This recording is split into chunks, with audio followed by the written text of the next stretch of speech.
hawak siya, mas maganda talaga. Hindi ko na kasi pwedeng ibaba pa kasi tumatama din sa spoiler natin eh. So hindi na siya ganun ka, hindi namin maibababa dito masyado. Diyan lang talaga siya kasi tumatama sa spoiler yung ilaw, nagbablock siya. Yan o. So yan ang itsura. So ikutan natin si Lexi, yung setup niya na naka-hazard. Ay, tayo lang. Isasabihin natin yung hazard na to. Kasi naka-switch nga yung hazard natin dito sa baba. So yan. So yan yung itsura pag naka-hazard. Yan. So yan yung itsura pag naka-hazard. So yan yung ilaw natin bago. Naka-hazard. So papalitan natin to. I-vlog na rin natin. Yan. Yan yung itsura niya kapag naka-hazard. Yan. Wala na tong ilaw yung isa na to eh. Kasi nahugot. So may bago akong binili. Papalitan ko na yan. Shame pa rin naman. Pero papalitan natin yan. Kasi nga, luma na rin yan siguro. 5 years? Hindi lang. 8 years na rin yata. 8 years. 7 years na yan. Tagal na yan. Wala ka natin palitan. Alright. Ayos. Yan o. Ganda na. Liwanag na. Diba? Alright. Peace out. Hey, what's up? Yeah. So, kasama natin si my favorite electrician, Mang Boy. Yan. So, kung mga sinong gusto magpagawa dyan, mamaya bigay natin yung contact numbers niya. Nag-home service siya. So, dito lang to sa Marikina. Nag-home service naman siya. Sa mga gustong makatipid dyan, yan, di ba? Dati siya nag-work dito sa Banawe. So, ngayon, home service na lang. So, tingnan natin kung anong papagawa natin. Mga gusto palang magpa-home service kay Mang Boy, ito yung contact number niya. Yan. So, yan yung number niya. Kontakin nyo lang siya. So, electric fan, washing machine. Tapos sa mga car accessories nyo, yan, mga electrical, siya nang bahala dyan. So, yan ang contact number ni Mang Boy. Yan, dito lang siya sa Marikina, Nasserin Street, Nangka, Marikina. So, ngayon, tinetesting natin yung MDL. Yun, nagana. Yun o, yellow, white yellow nga. White yellow. Combination. Yan ang combination. So, tinetesting muna natin. Yan, yellow. Grabe, lakas. Kahit dito sa camera, lakas. Lakas. Ano to, M1 to eh. M1 na ano to, Senlo M1 na ilaw. Ang box kasi na yan, X1 Plus, yun yung nakakabit sa ADB 160 natin. So, Senlo kasi M1 yung unang binigay sa akin. So, ang daming feedback kasi na mas malakas yung X1. X1 kasi talaga, X1 Plus kasi talaga yung hinahanap ko nung time na yun. Wala. So, binigyan ako ng M1. So, nagkaroon ng X1 Plus, kumuha ako ng X1 Plus. Kaya yung M1, Senlo M1, hindi ko nagamit. So, para saan yung MDL na yan? Kasi dati, yung rear bumper ko is may ilaw. So, ito. Lagay natin dun sa, mahaba naman eh. Abot naman, okay na yan. Yung connection na muna. So, ilalagay natin dito. Yan, sa roof rack. Kasi wala na siyang ibang lagayan. So, sa roof rack na yan. Ang purpose niyan is, kapag minsan napakadilim ng lugar, hindi ko makita talaga yung likod.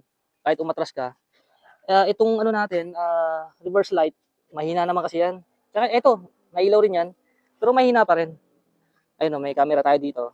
Para at least yung kita ng camera natin, maliwanag talaga. So, dati naman kasi yung rear bar ko na binenta, at tinanggal, pinalitan nitong rear bumper, merong ilaw yon. So, sinama ko na sa pagbenta. So, shoutout sa bumili nun.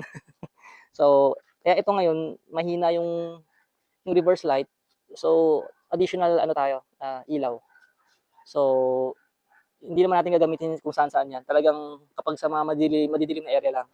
So, yan ang ipapakabit natin kay Mang Boy. Tapos, itong running light. Kasi yung stepboard ko, yun, kung sinong makakabili nun, swerte din, Shark yun, 10,000 bili ko nun. So, kahit kalahati na lang siguro, benta na natin. Ano yun, may hazard. May ilaw rin yun, kabilaan, isa, at saka doon. So, gumagana pa rin yung ilaw na yun, yung hazard na yun. Signal light hazard yun eh. So, gumagana pa rin yun. So, nag-decide na lang ako na palagyan ng ilaw 'to. So, mamaya makikita niyo, tinesting namin kanina, okay naman. Yan. So, instead na nakatago, ilalabas ko na lang siguro dito. Kasi ang ganda nun eh, ang ganda tingnan nun.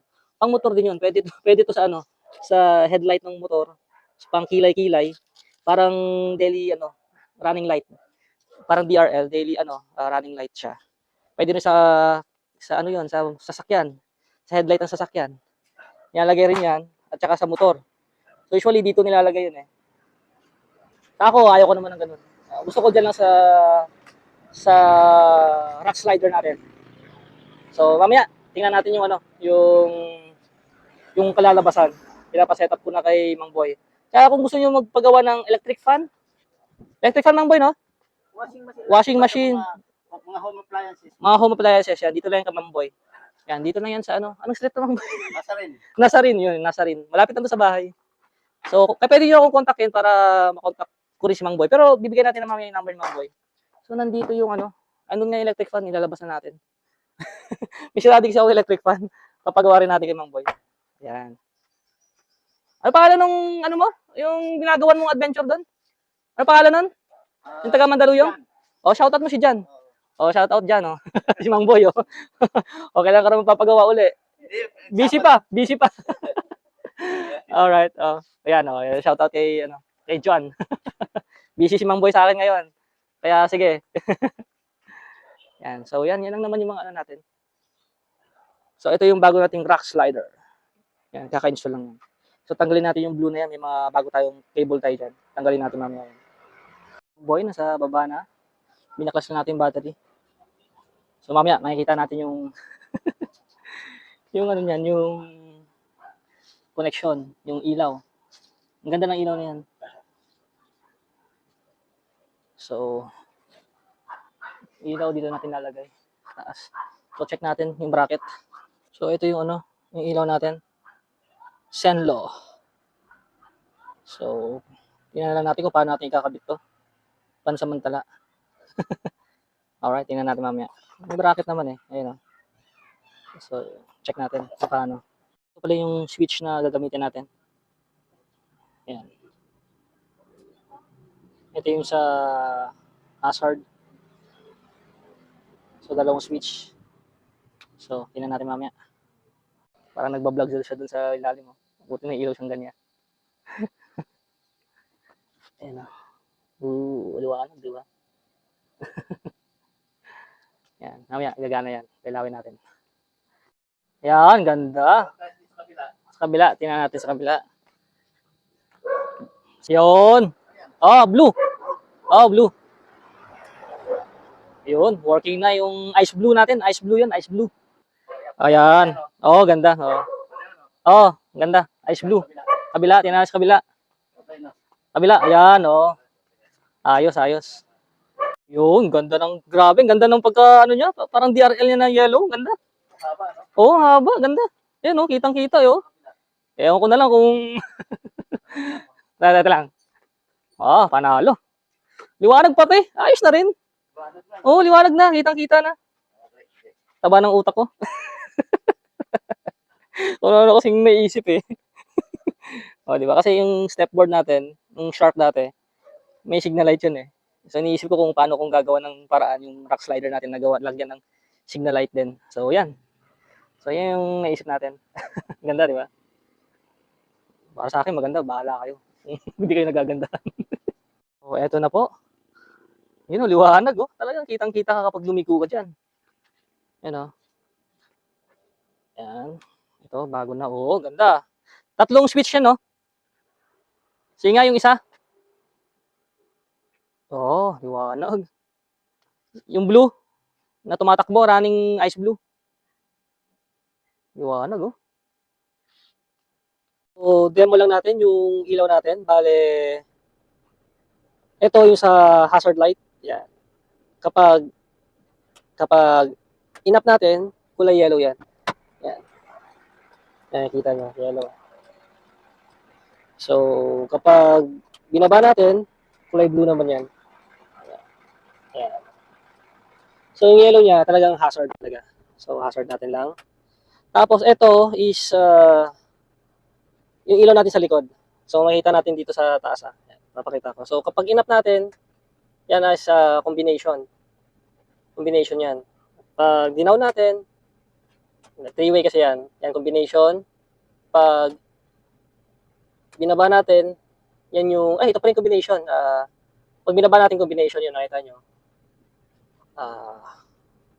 White at saka yellow.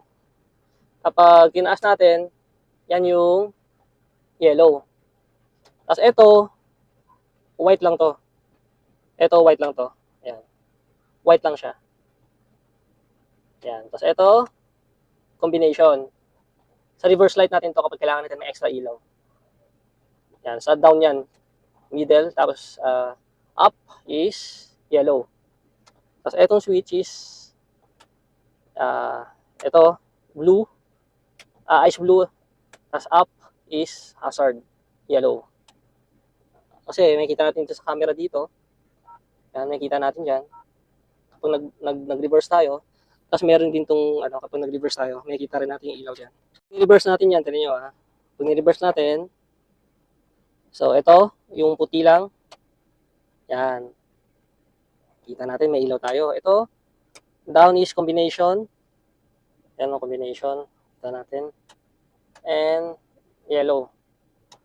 So, ang purpose ng ilaw na to is, syempre, kapag sa mga lugar tayo na madilim sa trail, kailangan natin yung ilaw na to.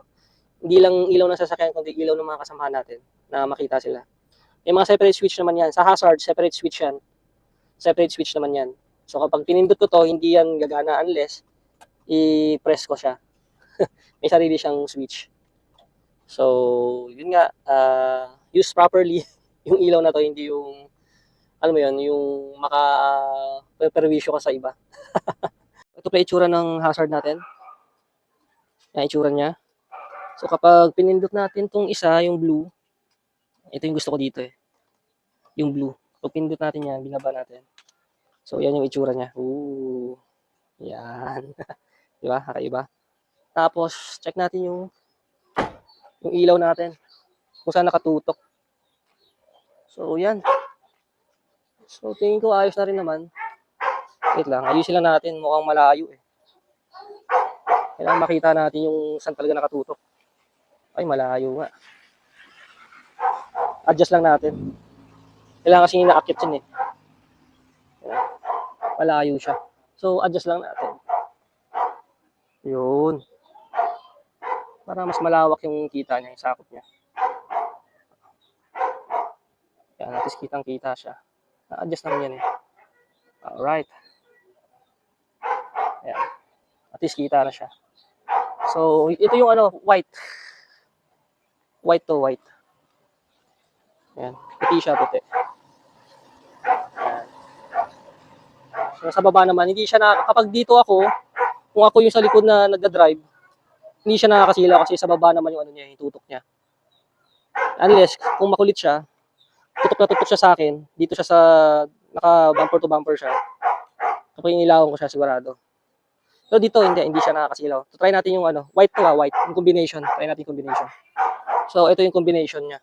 Mas malawak. Mas maganda gamitin yung combination kasi hindi siya nakakasilaw masyado. At, puti, tsaka yellow. At mas malawak yung sakop niya. Mas maganda siya. Mas malawak yung sakop niya. Okay, at least alam na natin kung ano yung gagamitin natin. Combination ng gagamitin natin. Mas maganda yung combination. Mas malawak yung sakop niya. So, yan. Combination. Tsaka Senlo M1. Ito yung dapat sa motor ko. Yung pang-passing ko at saka MDL. Mas maliwanag siya. Kaso, pinalitan ko ng X1 Plus. Kaya plano ko rin naman kasi talagang ilagay ito dito. Kaya, sa likod. Kasi dati may ilaw din yung rear bumper ko. So, binenta ko. Sinama ko na yung ilaw sa pagbenta. So, yan. Mas maganda to. Combination. Mas maliwanag siya. Alright. Hindi siya nakakasilaw ha. Siyempre, sabi ko nga, use properly yung ilaw.